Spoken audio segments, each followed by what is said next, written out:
প্রমাণ করতে পারবেন না, কারণ আপনি লক্ষ্য করলে দেখতে পারবেন যুদ্ধক্ষেত্র থেকে শুরু করে পৃথিবীর প্রতিটা ক্ষেত্র বর্তমানে ড্রোনেরই নিয়ন্ত্রণে। আরো বেশি কনফিউশনে পড়ে গেলেন তাই না? ওকে, একটু অপেক্ষা করুন, শুধু দেখতে থাকুন ড্রোন দিয়ে বর্তমানে আমাদের পৃথিবীতে কত কিছু করা যাচ্ছে আর কত অসম্ভব জিনিসপত্র আবিষ্কার করা হচ্ছে। তো চলুন কথা না বাড়িয়ে দেখে নেওয়া যাক ড্রোনের অসম্ভব সব আবিষ্কার।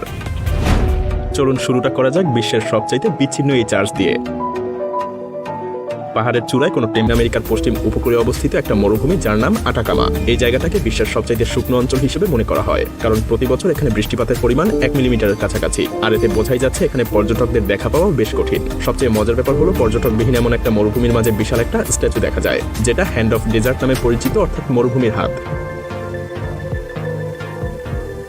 স্বাভাবিকভাবেই এমন মরুভূমির মাঝে এই স্ট্যাচুটা কিভাবে এলো তা নিয়ে মানুষের কৌতূহলের শেষ নেই। আসলে এই স্ট্যাচুটা তৈরি করেছে চিলির এক স্কাল্পচার, যার মতে এই স্ট্যাচুটা মানুষের অবিচার, একাকিত্ব আর বিষণ্ণতাকে তুলে ধরে।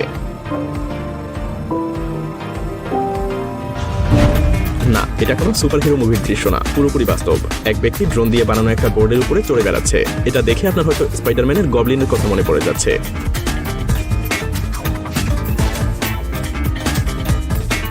প্রশ্ন করতে পারেন এই অসাধারণ যাতায়াতের জিনিসটা কোথায় কিনতে পাওয়া যায়? আপনাদেরকে হতাশ করেই বলতে হয়, এটা আপনারা এখনো কোথা থেকে কিনতে পারবেন না, কারণ এখন পর্যন্ত এটা শুধুমাত্র পরীক্ষামূলকভাবেই ওড়ানো হয়েছে। তবে আশা করা যায় খুব শীঘ্রই কমার্শিয়ালিও এটার প্রোডাকশন শুরু হবে, তখন আপনি চাইলেই এটা কিনতে পারবেন।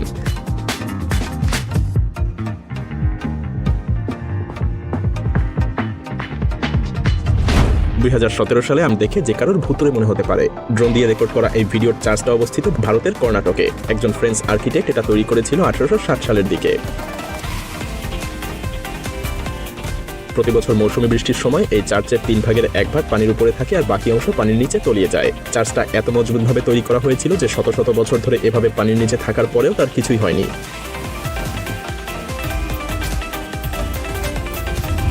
উপকূলবর্তী এই মানুষদের জন্য বেঁচে থাকাটা বেশ কষ্টকর। প্রথমে হারিকেন, তার উপর বিশাল বিশাল ঢেউয়ের ধাক্কা, আর কফিনের শেষ পেরেক হিসেবে বরফের জমে যাওয়া।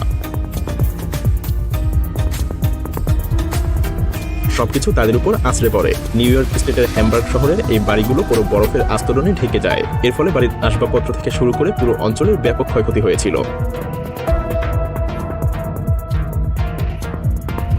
নদীর এই অসাধারণ দৃশ্য ড্রোন দিয়ে রেকর্ড করা হয়েছিল। আসলে এটা দেখে মনে হতে পারে কোনো রংধনু। মজার ব্যাপার হলো এমনটা হওয়ার কারণ নদীর পানিতে থাকা বিভিন্ন রঙের জন্য দায়ী এই শৈবাল। আরো মজার ব্যাপার হলো এই শৈবালের জীবনচক্রে ভিন্ন ভিন্ন পর্যায়ে ভিন্ন ভিন্ন রং দেখা যায়, তাই এটা একদম রংধনুর মতো হয়ে ওঠে।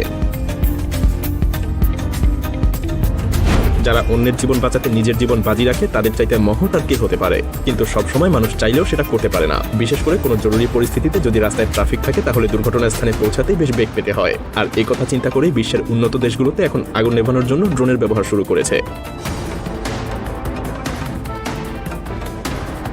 আর এতে করে কিন্তু তারা বেশ সফলতার সাথে আগুন নিভিয়ে চলেছে।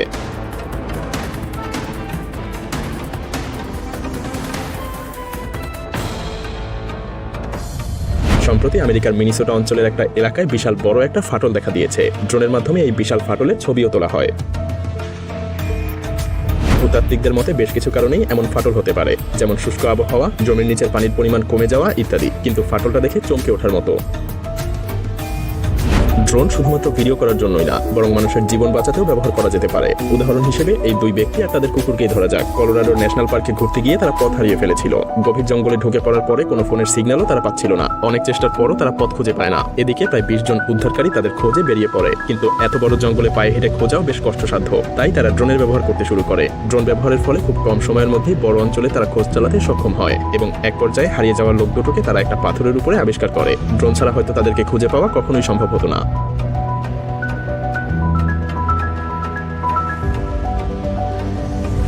পেরুতে আর্কিওলজিস্টরা ড্রোনের সাহায্য নিয়ে অসাধারণ কিছু আবিষ্কার করেছেন। পাহাড়ের গায়ে আর খোলা মাঠে প্রায় 25টা বিশাল বিশাল ড্রয়িং আবিষ্কার করে তারা, যেগুলো মূলত বিড়াল, পাখি, বানর সহ বিভিন্ন কিছুর চিত্র।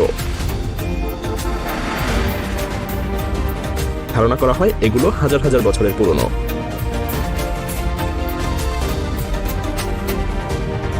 আপনার হয়তো মনে হতে পারে এটা ভিন্ন কোনো জগতে প্রবেশের রাস্তা অথবা কোনো সায়েন্স ফিকশন মুভির দৃশ্য এটা, কিন্তু না, এটা আসলে পর্তুগালে অবস্থিত একটা ঝর্ণা। অনেক কম মানুষই এটা সম্পর্কে জানে, তাই এখানে মানুষের উপস্থিতিও খুবই কম হয়। এবার বুঝলেন তো বর্তমানে ড্রোনেরই যুগ চলছে।